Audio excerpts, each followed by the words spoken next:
All right, well, let's get started. I have this cute little bag that I stole from my daughter Maris, and I think it's that time of year where you want to. I know I do. I don't know if anybody else is feeling that. Anybody feeling it's nice to go into the studio, clean it up, reorganize your tools, dump out all the dry clay, yeah, and kind of reorganize. So I thought it was kind of fun to reorganize into these one of these Sula bags. These are kind of new on the market, a little over a year, I think. I'm not exactly sure, but they're a great company from California, and Andy is kind of the main guy. And yeah, so we'll shout out to Sula. Good work. They're making fun stuff, and I think it's so nicely organized for different things. So I thought it'd be good just to talk about tools today and kind of give us a good start. And as you're preparing, um, and we're gonna, if you're new to ceramics, this is a little bit good for you as well too, because I think a good start would be is what you want to start with. And of course, we got to start with GR pottery forms first, right? And we have this new little, we kind of making these little rearrangement of the individual forms. So all these you can buy these individually separately, but we kind of group them together so it kind of gives you a little selection. And this is our new OG. I'm going to set this off the side for a second. It fits in this little bag really nicely. And this is our OG starter set. And so we also have a little RD2 starter set, but maybe you want both. But it gives you kind of 6 different manageable forms that are really have lots of options for using, and especially if you're new to clay, like I can only imagine where your head's probably spinning of where to start, where to go. But yeah, this is I think a really good starting point for you. Also, even has an orange a round form in there, and then a square one. So kind of a little taste of making your own dinnerware. So yeah. All right. So let's just dig in here. And I kind of put in here my essential things. Like if I were gonna go to a studio outside of here for the day and work, these are the things I would want to bring. So I think the most important thing is a wire tool. And to start, so you can cut clay. This one is a Kemper, kind of traditional American wire tool. Here's a little fancier one, American-made Kentucky Mudworks. I really like these, and if you really want to put a lot of pressure, uh, you can put these down. Oh, what was I thinking? I also have some really fun diamond core tools I got for Christmas from Diamond Core. That one is this really cool wire tool that has kind of like looks like a spool of fishing line, and then that'll help you kind of put it down closer to the bottom. So if you're throwing on a wheel, it'll help you cut that bottom really close to the work surface. So yeah. So I also, back to forms, I guess, I like to have some of these spacers with me because if I'm going to make a lip outside of the form, I need these spacers to kind of help manage that. And so I try to keep, I think there's another one in here too. Yep. There's a couple of 1/4 inch ones and a couple 1/2 inch ones. So that'll give me a start. Sula has these fun little, this is a clay bag tie, but in the middle here, you can see it. Hopefully you can see it in there. I had it. It says it in the bottom. It's embroidered in there. You do you. I love that. So there's texture roller. These are MKM version, and you can switch out this. And I even it's really good. You can make these out of clay, but you can make your own little texture tools as well. And I love to experiment with different things, and you know, if you're not quite, you want to kind of personalize it, make it your own. So then I made these little spacers here, so it would stay in one spot. And so then you can, you know, make this so you make lines or whatever. So it looks a little more organic because it's handmade, and so you know, yeah, you do you. Or they have these ones that are already kind of pre-made if you need, like, want to make a line, you know. So they make a variety of them as well. So just one option of the thousands. Speaking of textures, Debbie De La Cruz has these De La Designs, have these fun kind of round 3D printed textures. There's a new company out of Czech Republic, which I was able to visit, and they're a great company, but young, so kind of figuring things out. But they make these fun rollers. They have all different kinds of things as well. See, here I am sidetracked. I was supposed to just do what was in the bag first, right? And then I want to talk about everything. I'm really intrigued by these. I think they're rubber. They're made in China, kind of imported. This is a quick thing, so then you can change out the texture. And I'm really intrigued with these, with the new RD2, or our bowl bundle that we have. That includes RD2s and OGs. This has been working really nice to make a side. And it's so interesting, like, you look at what the texture is, and then how it translates onto the clay is completely different. So you could spend the whole year just trying to figure out what kind of texture items you want to use, right? So yeah, but you can go, it can get crazy, right? You can get overwhelmed really fast, like which texture to use.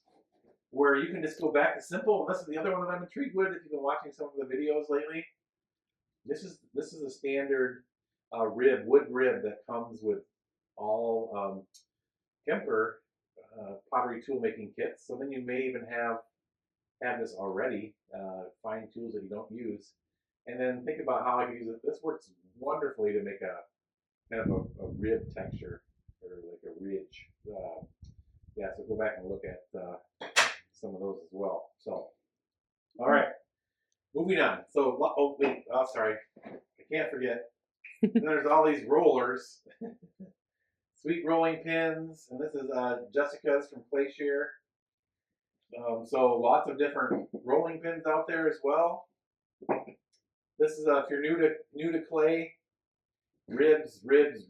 These are really vital. And my suggestion, it's my own personal suggestion, as you can see, I love these yellow ribs. And I think the yellow ones are ideal because it's got this nice flex. Yeah, so I like these yellow ribs, and also they make orange ribs, or orange. I keep on saying orange. Maybe it's the bottom of the bag or something. You know, it's drawing me to say orange today, but red ribs are really good for throwing, I think. And I'm a really feely guy. Like what I have in my hand has to feel a certain way, and I have not been able to get used to aluminum or stainless steel or like kind of metal type ribs, but those are out there too. Maybe that's better for you. I know they're really good at refining things, but maybe that's why I'm not the best at refining my pottery. I like to just make it quick and lots of multiple pieces, and so yeah. There's definitely other options. So I'm just kind of showing you what I'm using. So, well, since we're on mud tools, hopefully some exciting things will happen this year with mud tools. I'm kind of collaborating with them a bit. But they have a couple other tools that I like to have in my bag here. One is their do-all tool. And this is great for if you're using trimming potter's wheel. It's also probably even really good cleanup tool. It's got this kind of squared edge. I'm going to put it against this little thing here so you can see it better. And so it's got this like squared edge and then kind of a rounded edge, curly edge. So it kind of gives you different options of depending on what the little space you're trying to get into. So this is a good. You probably have seen me use the Dirty Girl Slingshot tool, but this is another great version. Mud Tools has this, so it's really nice for kind of carving away clay. This is probably even really good sculptural. Michael Sherrill from Mud Tools, he is definitely, I don't know, this is my own opinion, so it is what it is, right? But feels like he has a really good sculptural 3D brain. So this is tool that really kind of works with him. Where it could be simple. These are really inexpensive ways, but it still has this nice kind of wire tool to cut. I think called a heart tool. Yeah, I mentioned Diamond Core. Diamond Core has a variety of kind of highly engineered things that are really nice quality. They come in a nice package. You can get your name engraved on them and everything. But these are used for making those segmented, divided trays. So it might be a good thing to experiment with these to make a foot or a handle. So these are a really good option. Brushes. I just kind of put 3 of them in here because these are kind of 3 style brushes. And I am not a brush expert. I am not a drawer, painter, surface person. I am a functional maker of objects. So I love to kind of think about what that object is being used for and put like kind of blob kind of glaze on there and kind of let the material do the talking of everything. So back to paintbrushes. So 3 types. This one is the one I've used the most probably in my day. I actually cut the handle shorter because I wanted to have a certain amount of bristles on there that it would have enough water, and like if I'm going to slip and score, I might use this to dip. And I would bet those in these lives you haven't seen me use this brush. Only if I'm doing large production, like I'm making where the clay starts drying out as I'm making it, then I would use some moisture to kind of help even things out. But this one I love these calligraphy style brushes. These are to me the funnest from doing it. If I'm going to do any type of decorating, this is what I like to use. It's got this really kind of fine tip, and yeah. And then this one is there's a bunch of varieties of different ones of these in sizes, but these are great to apply like underglaze, like layers of, and add material really well. So this is a really good brush for that. So sponges. What else is in here? Oh, everybody's got to have GR Pottery Forms measuring tape too, right? So hopefully if you see me along the way, you'll see this one's got some depth in it. Good thing to have as well. These are really nice sponges, so if you're really particular with type and style of sponges, these are made by Mud Tools, and I know this was part of the thing that was lost in their storm, their sponge making area. So I'm not sure how long it'll be before you can get these again. But if you see these online or in a distributor, and they could start to disappear for a bit, and then hopefully we'll be able to start making them again soon. But they're really fun, different types of sponges. Okay, so these are the kind of 3 tools that we buy products and then alter them for you to use. The Mud Tools rib. This is great for making a notched rib, and these are the ones we sell. But I have even, and hopefully in the new year there'll be a new one coming from Mud Tools. But I have made it so it's got different size grooves in it. So, and I have another one here where if I'm throwing and want um, to get into the inside part of the bowl or cup or mug or whatever cylinder, I can use this, and it has two different types of edges. So definitely, especially with the older tools you haven't used, I like to just cut them up. You can just cut them with a scissors and use a Dremel tool to kind of smooth it out. So like this regular sand uh, cylinder sanding bit would work to sandpaper to clean up the edge.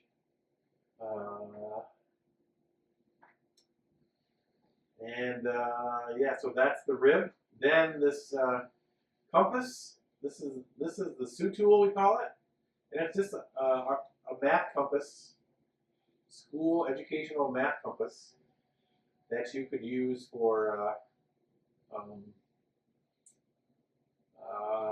I'm using it to measure, especially lips, and then where I put the foot, and so it's kind of a version of like a caliper. You know how I use a caliper to kind of measure distances and spaces and gaps. That's kind of what I'm using this for. And we had just altered this by sanding a dowel that will fit into where the pencil went, and that will then glide along the clay without making it too much as well. So then there's that, and then our corn skewer turn foot maker, and this has been a really nice one that I was really fortunate to find in the beginning. It has these really stiff things that are slightly bendable, but for the most part maintains their shape. So it's sometimes even helpful. It just depends. Like I cannot have distractions or I get sidetracked, right? So instead of me bending this and rebending it the next time, I just use a second one, so I have two different widths of bends. So if I want to make a really small foot, then I would use this one. This is my standard one here. It's the one I would like to use. But yeah, so it's also helpful to have multiples. And that was in the bag. I would take both of those with me. And so those are the kind of main things that we have altered that we sell through here, or you can make them yourself, alter them yourself. However, best for you. And then the other critical thing, other tools that I think are critical that I use every time that I make something are these other four kind of manufactured tools. This is imported, and I wonder if Greenstone makes these, but this is a really nice knife because it's got this really kind of rigid blade and then a nice handle. So it's a really nice utility knife for cutting slabs. I have, now maybe I'll talk about that in a minute, a variety of other different types of knives, but this is my utility go-to knife for just general kind of cutting. Then of course, most of you know that, if you know me, you know that I love this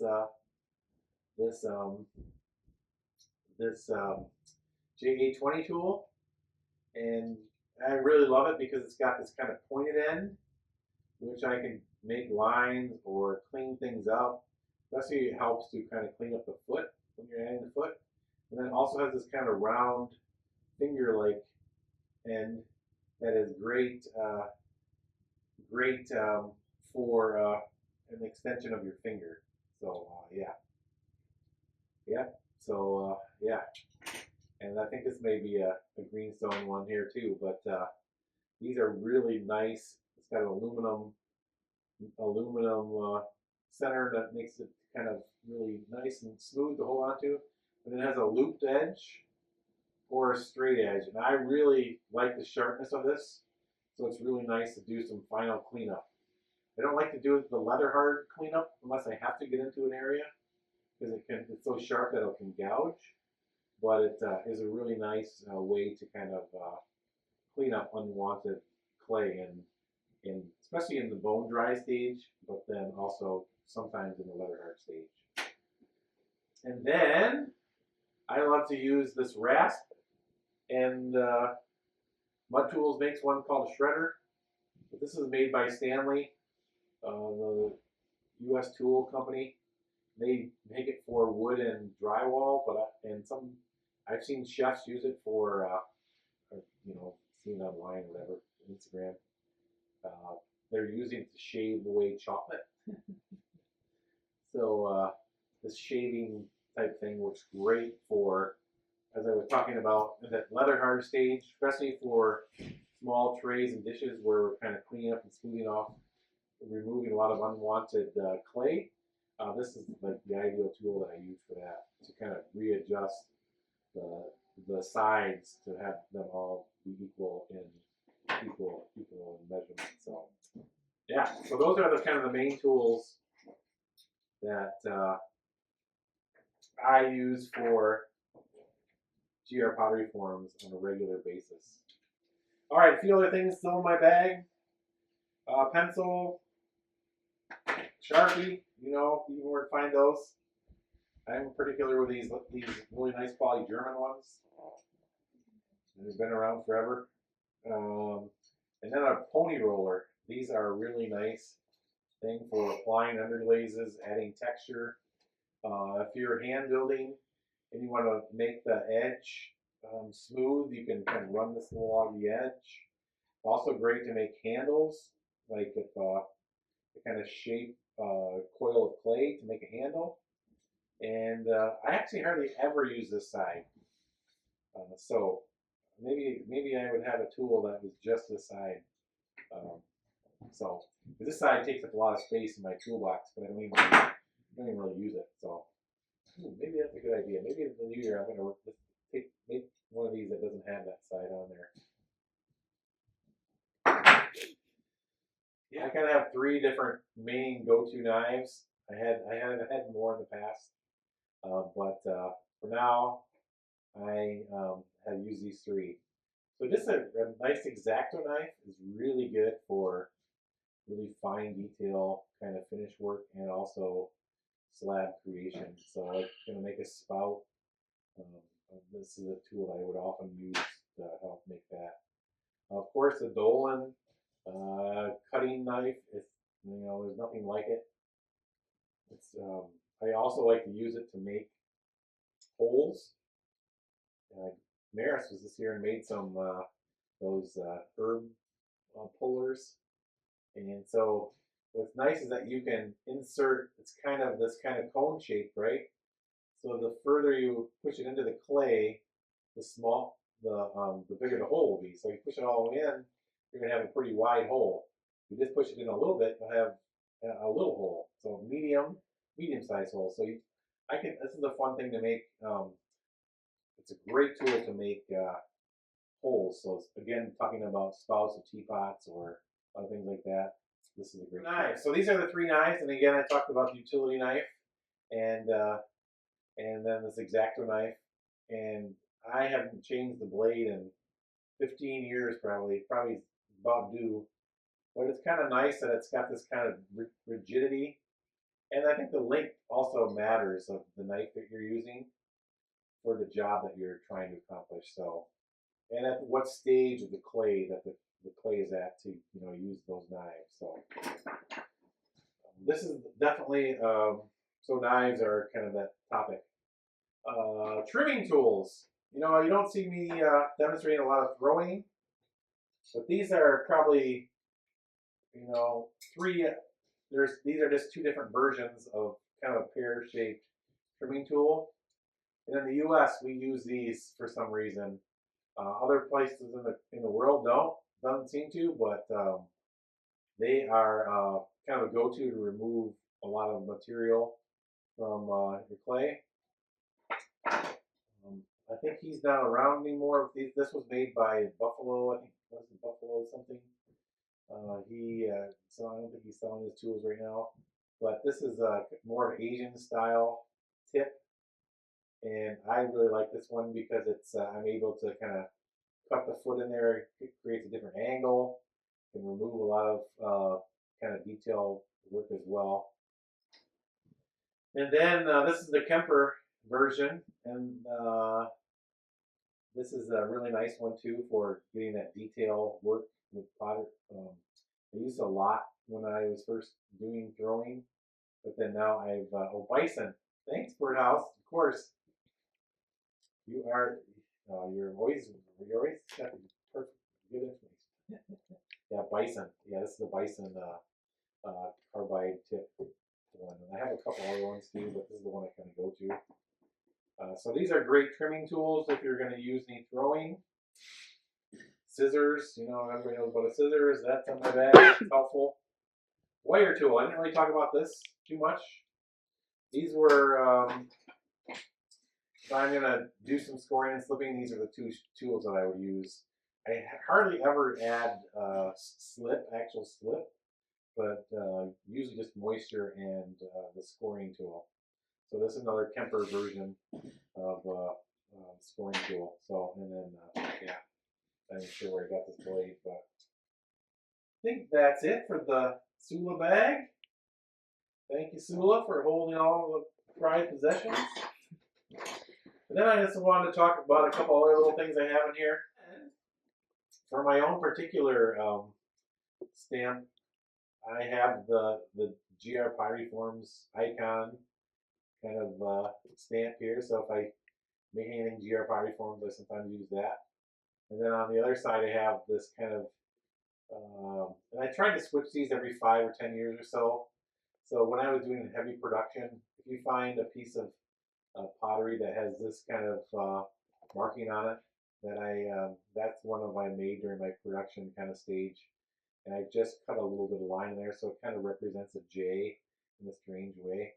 In my version, so I can just stamp the bowls with that for that as well. So we talked about Troy Bungart. He makes amazing kind of handmade brushes and got some playing here. Distracted. Sorry. He makes a lot of these ribs too, so check him out. Troy Bungart. He's TEB is typically his little symbol, and you'll find him at Nsika usually selling his ribs in a hotel room or at a cafe. But yeah, and then again, for some reason I have this in here, but these MKM rollers are really nice. See how I'm into these lines for some reason. For me, I talked about.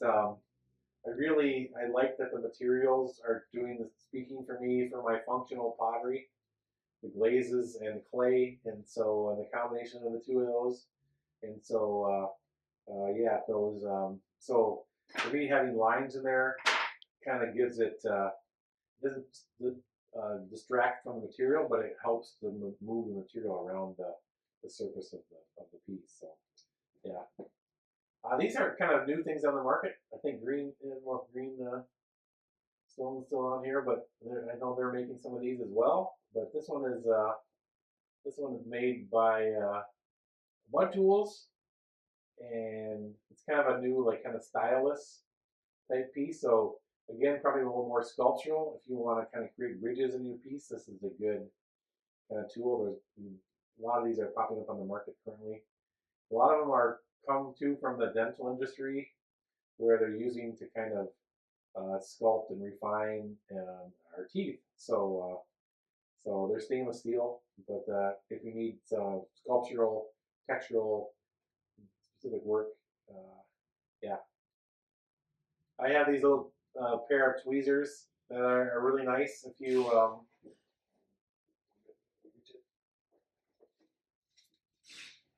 this is a fun decorating tool. Getting on little side topics here. This pin striping that you can buy at auto stores, and it's pin striping for your car, but it works really good. It's self-adhesive, so you can make decorations on your pieces. You may have seen those online, and then I use these tweezers to kind of remove that material. So Well, I didn't realize. Look at all these tools. I guess one final thing to say is I also love these little bins, and so this is usually what I take when I'm traveling to shows, because then I can put a lid on it and kind of keep them contained in my suitcase. Usually this is a good kind of measurement. But one thing I just want to say about that was, that's the basic general, right? Is I have a couple of them here, so I kind of keep the ones that are maybe if I need another one or somebody else or one tools I'm not using as often, I might keep in there. But yeah, stamps, different things. So I like to kind of have 2 or 3 different levels of containers. So what's my go-to travel ones, and which ones are ones I just want to keep them around on hand. So yeah.